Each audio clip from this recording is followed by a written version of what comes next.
ছয় দফা দাবি পূরণে ৪ ঘন্টা সময় বেঁধে দিয়েছিলেন ঢাকা বিশ্ববিদ্যালয়ে অধিভুক্ত যে ৭ কলেজের শিক্ষার্থীরা। দর্শক, আপনাদেরকে সরাসরি সংযুক্ত করেছি ঢাকা কলেজ থেকে, এবং এখানে কিন্তু দুপুর ১২টা নাগাদ ঢাকা অধিভুক্ত ৭ কলেজের শিক্ষার্থীরা কিন্তু তাদের ৪ ঘন্টার একটি আলটিমেটাম বেঁধে দিয়েছিলেন, এবং সেই ৬ দফা দাবির পূরণে কিন্তু তাদের এই যে ৪ ঘন্টা সময় বেঁধে দেওয়ার যে আসলে আলটিমেটামটি, সেই আলটিমেটামের কিন্তু আর মাত্র ১ ঘন্টা সময় বাকি রয়েছে, এবং এরপরে আসলে তারা নতুন কর্মসূচির ঘোষণা দিবেন বলে জানিয়েছেন, এবং তাদের দাবিগুলো পূরণ না হলে তারা নতুন কি কর্মসূচি ঘোষণা করবেন সেটি নিয়ে কিন্তু শিক্ষার্থীরা কিন্তু এখানে অবস্থান করছেন। দর্শক, আপনাদেরকে জানিয়ে রাখি, দুপুর ১২টার দিকে কিন্তু ঢাকা কলেজে যে শহীদ মিনার, কেন্দ্রীয় শহীদ মিনারটি রয়েছে, সেই শহীদ মিনার সামনে থেকে কিন্তু ৭ কলেজের শিক্ষার্থীদের প্রতিনিধিদের নিয়ে তারা ৬ দফার একটি দাবি উত্থাপন করে, এবং সেই দাবির প্রেক্ষিতে তারা ৪ ঘন্টা সময় বেঁধে দিয়েছিল, এবং সেই দাবিগুলোর মধ্যে রয়েছে ঢাকা কলেজ সহ ৭ কলেজের শিক্ষার্থীদের সঙ্গে ঢাকা বিশ্ববিদ্যালয়ের শিক্ষার্থীদের সংঘাতের দায়ে নিয়ে ঢাকা বিশ্ববিদ্যালয় প্রশাসনকে ক্ষমা চাইতে হবে, এবং প্রো ভিসি যিনি রয়েছেন মামুন আহমেদ, তার পদত্যাগ করতে হবে। এবং দর্শক, আপনাকে জানিয়ে রাখি, প্রভিসি মামুন আহমেদের দুর্ব্যবহারের প্রতিবাদেই কিন্তু কালকের সংঘর্ষের যে আসলে সূত্রপাতটি হয়েছিল। এরপরে যে আসলে ৬ দফা দাবির যে দ্বিতীয় যে দফাটি রয়েছে এই ৭ কলেজের শিক্ষার্থীদের, সেটি ছিল এরকম: ঢাকা কলেজ শিক্ষার্থী রাকিবকে হত্যার উদ্দেশ্যে হামলা সহ ঢাকা কলেজ শিক্ষার্থীদের উপর নিউ মার্কেট থানা পুলিশের নেক্কারজনক হামলার ঘটনায় এসি ওসি সহ জড়িত পুলিশ কর্মকর্তাদের প্রত্যাহার করে তদন্ত সাপেক্ষে বিভাগীয় ব্যবস্থা গ্রহণ করতে হবে। তৃতীয় যে দাবিটি শিক্ষার্থীরা জানিয়েছিলেন সেটি ছিল দাবি শিক্ষার্থী কর্তৃক ইডেন কলেজ ও বদরুন্নেসা কলেজ সহ ৭ কলেজের নারী শিক্ষার্থীদের সম্পর্কে কুরুচিপূর্ণ মন্তব্য এবং অশালীন অঙ্গভঙ্গির সঙ্গে জড়িতদের বিচারের আওতায় আনতে হবে। আর চতুর্থ যেই দাবিটি ছিল সেটি ছিল ঢাকা বিশ্ববিদ্যালয়ের সাথে ৭ কলেজের একাডেমিক এবং প্রশাসনিক সম্পর্কের চূড়ান্ত অবসান ঘটিয়ে ২৪ ঘন্টার মধ্যে বাতিল করে শিক্ষার্থীদের দাবি অনুযায়ী স্বতন্ত্র বিশ্ববিদ্যালয়ের রূপরেখা প্রণয়ন করতে হবে। এবং এই দাবিটি কিন্তু বিগত কিছুদিন যাবতই আসলে ৭ কলেজের শিক্ষার্থীরা বিভিন্ন সময়ে করে আসছিলেন, এবং রাস্তা অবরোধ করে কিন্তু তাদের এই দাবিটি নিয়ে কিন্তু দফায় দফায় তারা আন্দোলন করেছিলেন বিগত ৫ আগস্টের পর থেকে। দর্শক, পঞ্চম যে দাবিটি এই ৭ কলেজের শিক্ষার্থীদের, সেটি ছিল এরকম: উদ্ভূত পরিস্থিতি সমাধানের জন্য প্রধান উপদেষ্টা, শিক্ষা উপদেষ্টা, শিক্ষার্থী উপদেষ্টা নাহিদ ইসলাম, ইউজিসি সদস্য এবং ঢাবি ভিসির সমন্বয়ে ৭ কলেজ শিক্ষার্থীদের প্রতিনিধি টিমের সাথে তাৎক্ষণিক উচ্চ পর্যায়ের মিটিংয়ের মাধ্যমে এই ঘটনার সমাধান করতে হবে। এবং সর্বশেষ যে দাবিটি ৭ কলেজ শিক্ষার্থীদের ছিল সেটি ছিল এরকম: ঢাকা বিশ্ববিদ্যালয়ের সংশ্লিষ্ট এরিয়ায় সিটি কর্পোরেশনের রাস্তা জনসাধারণের জন্য উন্মুক্ত করে দিতে হবে। এবং সম্প্রতি সময় দর্শক দেখা যাচ্ছে আসলে ঢাকা বিশ্ববিদ্যালয়ের রাস্তাগুলোতে আসলে আর যানবাহন চলাচল আসলে সীমিত করা হয়েছে, এবং দেখা যাচ্ছে আসলে আইডি কার্ড সম্বলিত শিক্ষার্থীরা এবং কোনো ধরনের যানবাহনগুলো আসলে সীমাবদ্ধ করা হয়েছে এই ঢাকা বিশ্ববিদ্যালয়তে। সেই বিষয়টি নিয়ে আসলে কিন্তু ঢাকা কলেজের শিক্ষার্থীরা দাবি জানিয়েছিলেন।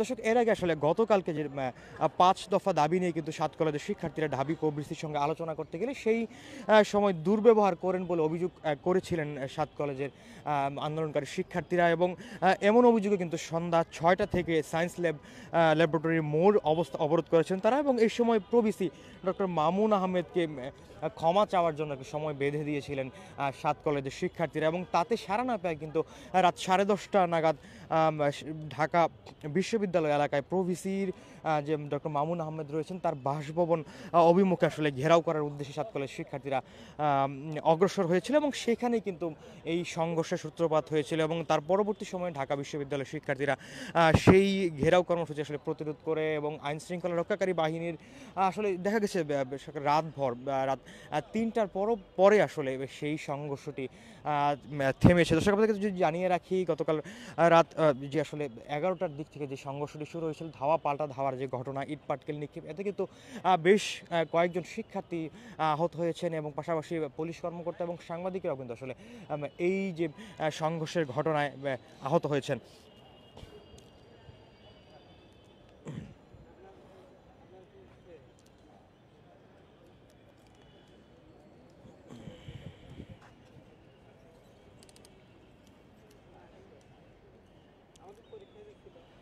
দর্শক, ঢাকা বিশ্ববিদ্যালয় এবং অধিভুক্ত যে ৭ কলেজ শিক্ষার্থীদের সংঘর্ষের ঘটনায় যে ৪ ঘন্টার যে আলটিমেটামটি রাত দুপুর ১২টা নাগাদ আসলে শিক্ষার্থীরা দিয়েছেন, তার আর মাত্র ১ ঘন্টা সময় বাকি রয়েছে এবং এর প্রেক্ষিতে শিক্ষার্থীরা নতুন কর্মসূচি ঘোষণা করবেন কিছুক্ষণ পরেই বলে আসলে আমাদের শিক্ষার্থীরা জানিয়েছে। দর্শক, আপনাদেরকে জানিয়ে রাখি, এই মুহূর্তে কিন্তু ঢাকা বিশ্ববিদ্যালয়ের উপাচার্য এবং ৭ কলেজের অধ্যক্ষদের আসলে একটি বৈঠক চলছে এবং সেই বৈঠক থেকে হয়তোবা নতুন কোনো নির্দেশনা আসতে পারে এবং সেটি শিক্ষার্থীরা যেমনটি আসলে এইখানকার ৭ কলেজের শিক্ষার্থীরা যেমনটি বলছিলেন, তারা আশা করছেন এই বৈঠকের পরই হয়তোবা ঢাকা বিশ্ববিদ্যালয়ের সাথে এসে এই ৭ কলেজের যে আসলে সম্পর্কের আসলে ছেদ হতে পারে বলে তারা আশা করছেন। আমরা আসলে কথা বলার চেষ্টা করব, এখানে কয়েকজন শিক্ষার্থী রয়েছেন তাদের সাথে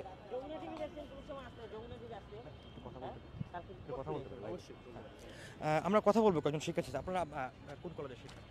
হ্যাঁ, আমি বাংলা কলেজের শিক্ষার্থী। আচ্ছা, আপনারা এখানে কেন এসেছেন এবং কি দাবি আপনাদের? আচ্ছা, আমরা এখানে এসেছি যে গতকাল সন্ধ্যা থেকে যে ঘটনা ঘটছে আমাদের ঢাবির প্রবিসি আমাদের শিক্ষার্থীদের যেই বিদ্বেষমূলক আচরণটি করছে তার প্রতিবাদে আমাদের যে কর্মসূচি ছিল সেটা সন্ধ্যা বন্ধ ছিল এবং এরপরে যেটা আসলে এক প্রকার ভুল বোঝাবুঝি হতে পারে বা অন্য কারো রেশারেশির কারণে এই ঘটনাটা ঘটে, যার কারণে দেখা যাচ্ছে যে আমাদের শিক্ষার্থী এবং ঢাবি শিক্ষার্থী এবং ঢাবির সাথে প্রশাসন মিলে যে আক্রমণটা করে আমাদের শিক্ষার্থীদের উপর, তারপরে আমরা কর্মসূচি দেই এবং আজকে দুপুরে কিন্তু প্রেস ব্রিফিং দেওয়া হয়েছিল যে আমাদের চারটার পরে একটা যদি তা আমাদের দাবি মেনে না হয় ৬ দফা দেওয়া হয়েছে, তারপর আমরা কঠোর কর্মসূচি দেবো, ঠিক আছে।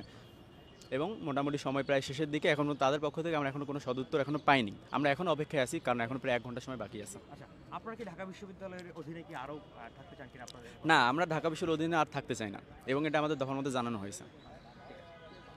দর্শক, যেমনটি শুনছিলাম আসলে বাংলা কলেজ থেকে একজন শিক্ষার্থী এসেছেন এবং তিনি যেমনটি জানিয়েছেন যে তাদের ৭ কলেজের যে আসলে দাবিটি, তারা আসলে স্বতন্ত্র বিশ্ববিদ্যালয়ের অধীনে তারা নতুনভাবে আসলে তাদের একাডেমিক কার্যক্রম পরিচালনা করতে চান। তারা ঢাকা বিশ্ববিদ্যালয়ের অধীনে আসলে আর কোনো ধরনের একাডেমিক কার্যক্রম পরিচালনা করবেন না এবং তাদের যে আসলে আলটিমেটামটি দুপুর ১২টা নাগাদ দেওয়া হয়েছিল, সেই ৪ ঘন্টার আলটিমেটাম কিন্তু কিছুক্ষণ পরই শেষ হতে যাচ্ছে এবং সেটি নিয়ে কিন্তু তারা তাদের নতুন যে আসলে কর্মসূচি ঘোষণা করবেন এবং এর মধ্যে যদি তাদের এই দাবিগুলো পূরণ করে, তাদের যে ৬ দফা দাবি রয়েছে সেই ৬ দফা দাবি পূরণ না করলে আসলে তারা আগামী ১ ঘন্টা পর, অর্থাৎ আলটিমেটামের ৪ ঘন্টা অতিক্রান্ত হওয়ার পর কিন্তু তারা নতুন আসলে কর্মসূচি ঘোষণা করবেন বলে জানিয়েছিলেন আসলে একজন শিক্ষার্থী।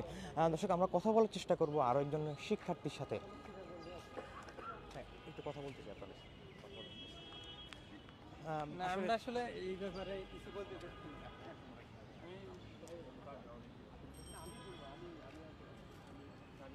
উনি রানিং না, উনি সবাই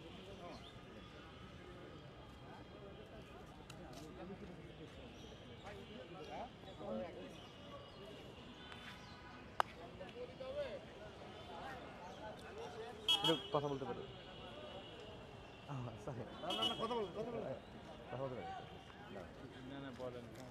কি কথা বলবেন?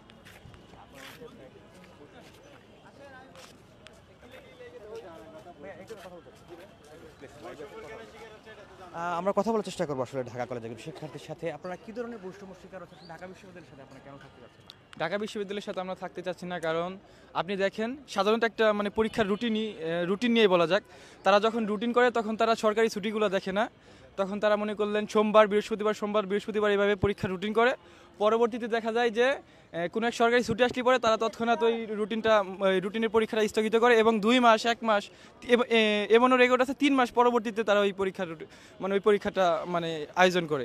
কেন? তারা যখন রুটিন প্রস্তুত করবে তখন তারা সরকারি ছুটির দিনগুলো দেখুক, তারপরে রুটিন প্রস্তুত করুক। মানে আপনি দেখেন এই রুটিন করার ক্ষেত্রে যদি এরকম বৈষম্য হেলাফেলা করে ঢাকা কলেজের ৭ কলেজের শিক্ষার্থী নিয়ে, মানে রুটিন করবে সরকারি ছুটির দিনটাও তারা দেখতেছে না। মানে যখন সরকারি ছুটির দিন পড়তেছে তখন তারা কি করছে, পরীক্ষা স্থগিত করতেছে। এরকম আর অনেক বৈষম্য আছে। শুধু ভর্তি পরীক্ষা নেওয়ার জন্য তারা তাড়াহুড়ো করবে যে টাকাগুলো তাদের ফান্ডে গেলি পরেই শেষ। ভর্তি পরীক্ষা নেওয়ার পরে তারা ভর্তি পরীক্ষার রেজাল্ট দিতে হেলাফেলা করে, ভর্তি পরীক্ষার রেজাল্ট দেওয়ার পরে তারা ভর্তি কার্যক্রমে হেলাফেলা করে। ভর্তি কার্যক্রম হবে, ক্লাস কবে নিবে মানে শুরু করবে সেই তারিখটা তারা কিন্তু ক্লাস নেয় না, অথচ মানে ক্লাস নেওয়ার তারিখটা দিতেও তারা কি করে, বিভিন্ন ধরনের বৈষম্য করে। এটা তো আসলে একটা আপনারা ৬ দফা দাবিতে একটা বিষয় উল্লেখ করেছেন, ইডেন কলেজ এবং বদরুন্নেসা নারী শিক্ষার্থীদের সাথে আসলে দুর্ব্যবহার করা হয়েছে, এই বিষয়টা আসলে একটু উল্লেখ করবেন। আসলে কি বলবার, এখন তারা তো এখন মানে দেশের সবাই তাদের বলে দেশের শ্রেষ্ঠ মেধাবী।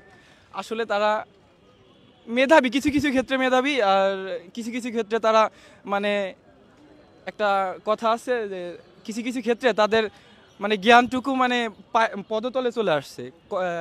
গতকাল রাত্রে যখন ইডেন কলেজের আমাদের বোনরা বের হলো, তখন তারা মানে বিভিন্ন ধরনের ন্যাক্কারজনক স্লোগান দিতে লাগলো। আসলে এটা কোনোভাবেই কাম্য নয়। ইভেন কিছুদিন আগে বিশ্ববিদ্যালয়ের দাবি যখন করা হলো, তখন তারা বললো যে ইডেন কলেজের পুকুরে, মানে ইডেন কলেজ একটা পুকুর আছে, তাদের পুকুর নিয়ে বিভিন্ন ধরনের মানে নেতিবাচক মন্তব্য করছে। এটা কখনোই মানা যায় না একটা স্টুডেন্টের কাছ থেকে, কারণ আমরাও কখনো করি নাই, ঠিক আছে? তারা কেন করবে? এটা কোনোভাবে মানা যায় না। ইডেন কলেজের মেয়েদের নিয়ে তারা বিভিন্ন ধরনের স্লোগান দিতেছে। ইতিমধ্যে যে কন্টেন্ট ক্রিয়েটর লিলিপুট ফারহান না কে যেন আছে, ঠিক না? উনি দেখলাম যে ইডেন কলেজের মেয়েদের নিয়ে বলছে। আমি লিলিপুট ফারহানকে বলতে চাই যে আপনি আসলে পাবলিক ফিগার, আপনাকে সবাই চিনে, আপনি কি হাফ লেডিস নাকি আপনি পুরুষ? আমাদের সন্দেহ আছে যে ইডেন কলেজের মেয়ে কেন ভাই, আপনি পারলে পরে ইডেন কলেজের মেয়েদের সাথে রিলেশন করে দেখান।